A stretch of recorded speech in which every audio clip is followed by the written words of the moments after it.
welcome back to Bad Creepypasta. Jacob can't be here because it's his time to welcome people to the Space Jam, because it's their chance to do the dance at the Space Jam. Alright.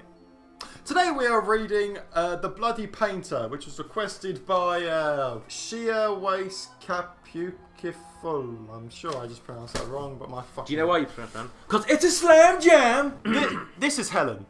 14 years old. Oh my god.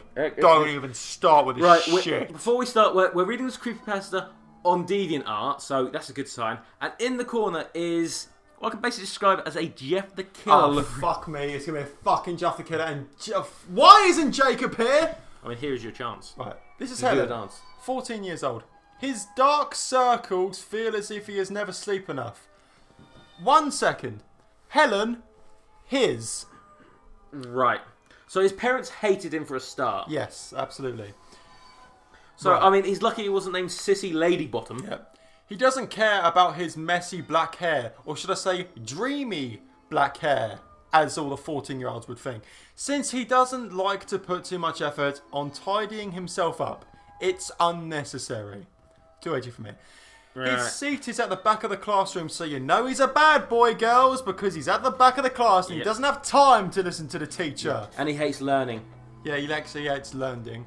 Learneding. Next to the window, always sits there drawing quietly, as it is like everything to him. He doesn't like to socialise with people, making him a lonely one. I want to slap someone. They're always fucking loners, aren't they? He's not a loner, he's a lonely one. Alright. There was a person being pushed to the floor after school. That's Tom. He was always a victim of bullying. The teachers obviously Tom didn't do anything. Toppler, the cousin of the... The teachers obviously didn't do anything about it because it's a creepypasta and it's in school. They never do fuck all. Not because he did anything before. It's just the dislikes of people around him. What does that mean? These things happen often. And Helen is used to it. I can't believe his name is Helen. Can't fucking believe a boy's I'm gonna name is write Helen. my fucking OC Jeff the Killer ripoff, and he's gonna be a badass Helen the Killer. Fucking why Helen? There's fucking plenty of boy names like, I don't know, Ron. Fucking Ron the Killer. Well, badass, isn't it? And then Helen the Killer. Susan the Killer. Though he doesn't. I mean, it would explain like he's gone homicidal mad because people keep making fun of his name. Shit. Though he does not feel bad for Tom, he doesn't want to interfere, as it is quite bothersome. This is fucking the Winnie the Pooh. Oh, Baba. During recess, it's American, thank God for that. Judy says she's missing her watch as she searches for it. Are we sure? Oh, Judy. Are Poor Judy. She's lost her watch. Are we sure Judy's a woman? Because we've made this mistake about 5 seconds ago. Yeah, good point. Judy, who was 5'9", built like a brick shithouse, and star of the American male-only football team. Helen doesn't help her, since he's a douchebag, since it's none of his business. Suddenly, someone sees something flashing in Helen's bag. What's that? Ban says. I love the way they're putting all this emphasis into people who we don't know. As he Ban Shishigami. Bankai! As he puts his hand into the Weirdo. bag. Yep. And hands out a watch that is trimmed with fake diamonds. Helen is very surprised to see this, as he does not know how he got in there. Ah, that's my watch! Judy receives the watch from Ban. I'm sure that's supposed to be Ben or something. I don't fucking know. After seeing the situation, fuck's going on? Both of them stare at Helen with a weird glare. It's not me, says Helen. I can't believe it. I have enough problems being called Helen. I have enough problems doing nothing at work, drawing, or Look out the studying. window. His boyfriend just left him because he was drawing violent pictures of Frenchmen being killed. Who is still drawing on his notebook without raising his head a bit. Yeah, right. Judy leaves the classroom with Ben as she concludes. Wait, is it changed back to Ben or was it... No, I've just read Ben instead of Ban. The following. As usual, Helen sits at his table drawing. He notices the atmosphere doesn't feel right around him. People start whispering about him. And even a few starts call him a thief. What? English. He decides not to explain for himself, as he knows it's useless to do so. As time passes, Helen becomes a target of victim for people to bully. Why did he go in these sentences in a roundabout way? Everything he does is now being exaggerated. He doesn't like it, but he does not resist. He keeps He's feeling too fucking edgy. He keeps feeling his heart keeping silent. Oh no, he keeps his feelings in his heart, keeping silent. That's still not much of a medical. No. Until one day, Ban came to him and snatched his notebook with his unfinished drawings on it. Always doing meaningless things, says Ban as he tears a few pages of the drawings, tearing them into pieces, waiting to see Helen's reaction. At this rate, the feelings that he has been holding bursts out. He punches Ban in the face. Does he die by any chance? Yeah. Like instantly? I don't know. He hasn't said that he's massively fat and mental, so... Yeah. And starts a fight. Helen isn't that powerful, however, so he was beaten up What in power? no time. What his power level isn't? Oh no, he hasn't collected shooting lasers. He hasn't collected the 3 power stones and turned it to a massive motorbike. Yes, that happened in Power Stone 2. And so he was beaten up in no time. Other students went to see the fight without stopping it. Some people even stomped in his face and his stomach. No teachers involved. No. Well, apparently we've already had bullying earlier, then theft, and then assault. So. Yeah. After the bell rings, everyone stops what they're doing and went back to their seats. Like, they were in the fucking classroom! It's just like they're in the classroom and they're like giving them American, History X beat down. And then the bell rings and they all just fucking stop. Put your teeth on the curb. We're in a fucking classroom. Put them on the desk then. Helen returns to his seat as if nothing happened. Of course, he's too edgy. Yeah, people have been kicking him in the stomach and stomping on his head, but because he's like such a fucking badass with his tousled hair. The teacher walks in the room later on. Oh my Otis, in brackets Helen. Wait a minute, what is his name? Otis? Or is it Helen? No, I think he's swearing to Otis instead of swearing to God. Oh my Otis. Helen. The only Otis. You're a boy. What happened? Helen has many visible bruises on him that the teacher notices right after she enters the room. Everybody turns to look at him, waiting to give him a response while glaring at him with a murderous look. I fell from the stairs, miss. Helen replies as the glares disappear. After returning home from school, his parents also ask him what happened. He responds with the same answer. No one's going to care. Yeah, I don't care. He doesn't care. No, the blue jacket he is wearing covers all of the bruises other than those on his face. His parents believe it without doubt. Usually. Right, so, the only bruises you can see are the ones on his face. I fell over and I hit my face on all the stairs. Especially this shoe-shaped bruise. Oh, yeah, all them shoe-shaped bruises getting down the stairs. Usually when Helen's parents... Heron? Totally Japanese. Usually when Helen's parents ask his about how he is at school.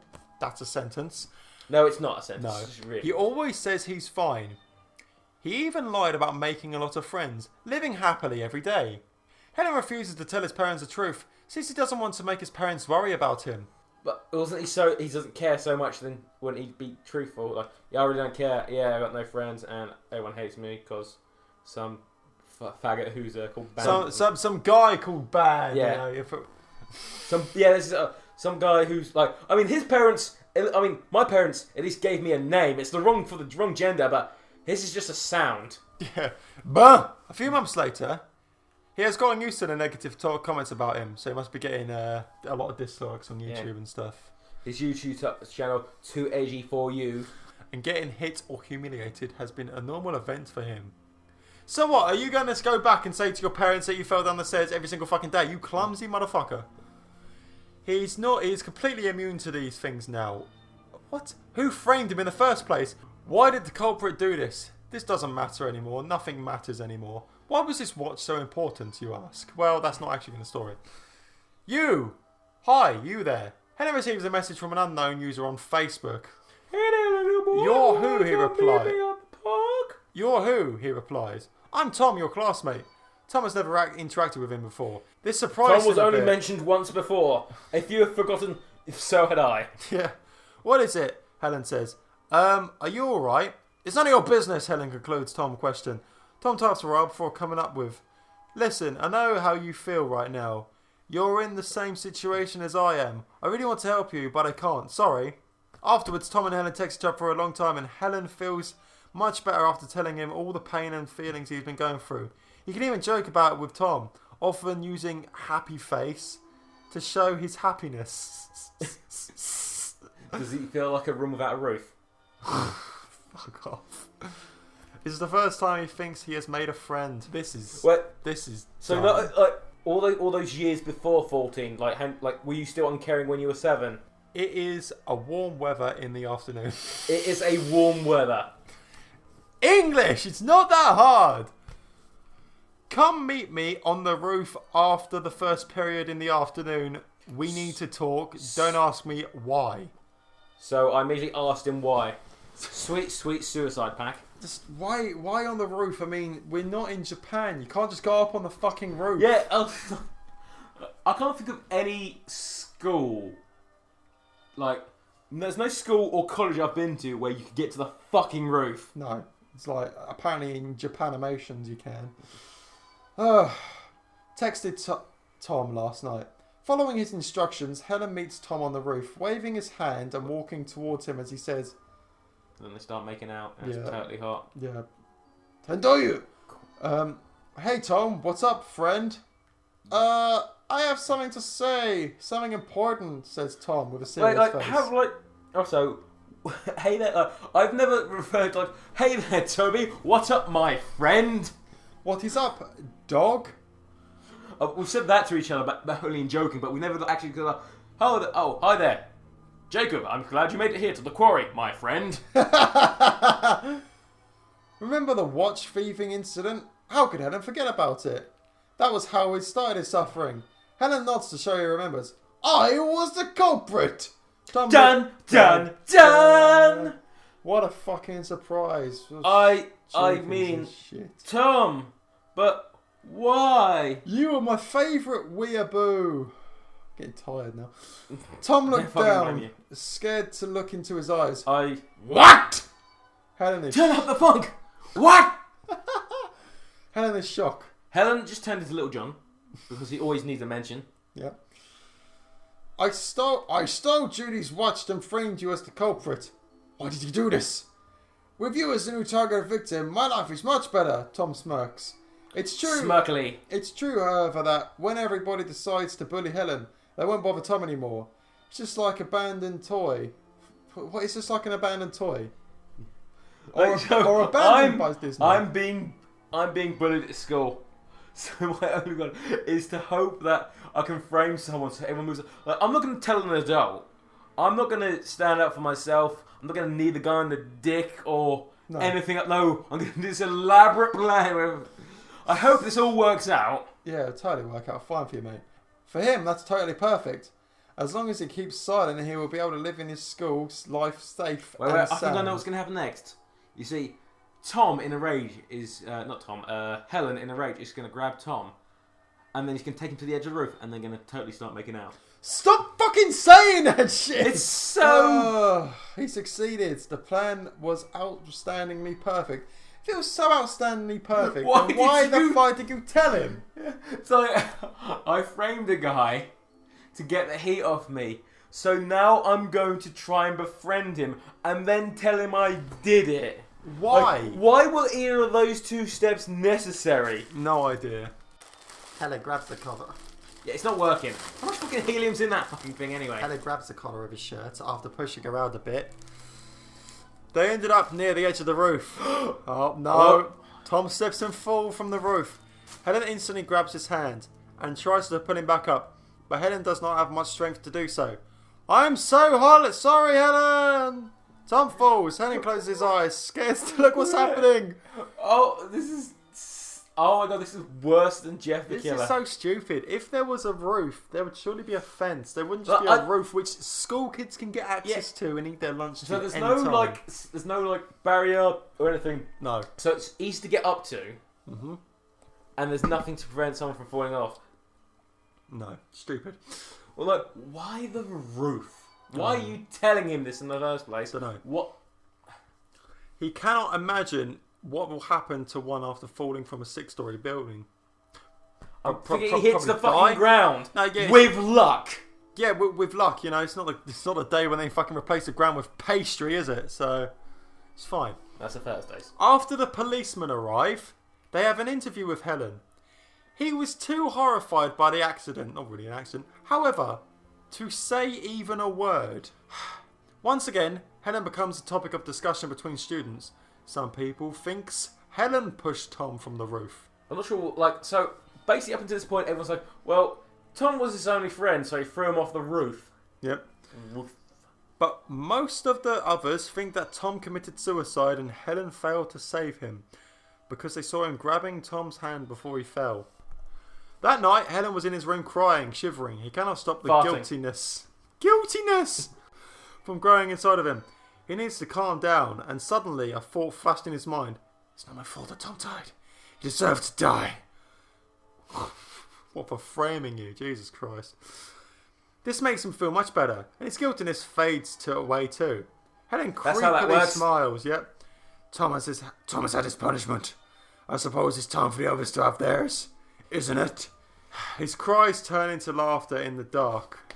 Have to add in the dark just to add another airiness. Yeah. In the brightly lit room. Fucking with terrifying. all his Pokemon posters. And his My Little Unicorn hug pillow. Helen's classmate decide to have a party on the day of Halloween. But it's not to celebrate... On the day of Halloween. But it's not to celebrate Halloween. It's just to have friends to come over to party. I don't know why there needs to be, like... Why even mention Halloween then? Yeah. Not to celebrate Halloween. Oh, just wait. It's because it's a creepypasta. And you know Halloween makes every creepypasta infinitely scarier. I mean, Michael Myers versus Jeff the Thriller was spoopy as hell. So scary. Of course, Helen was not invited to the party.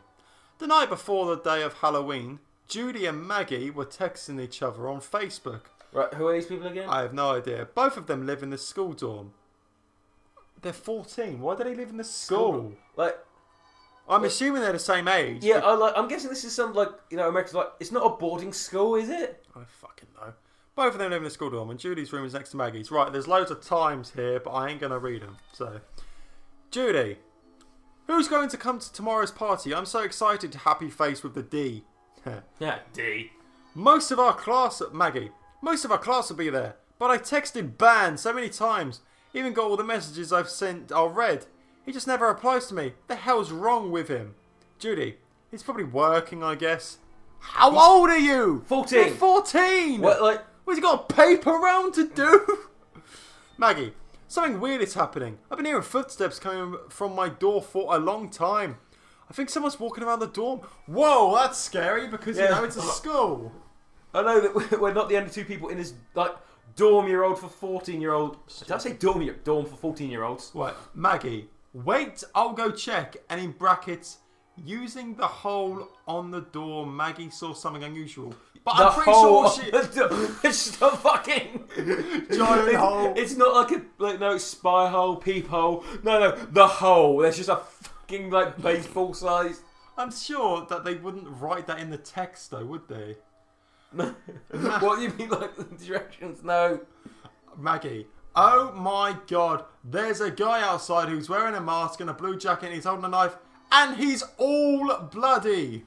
Maggie, fuck, he's knocking on my door now. Maggie, oh god.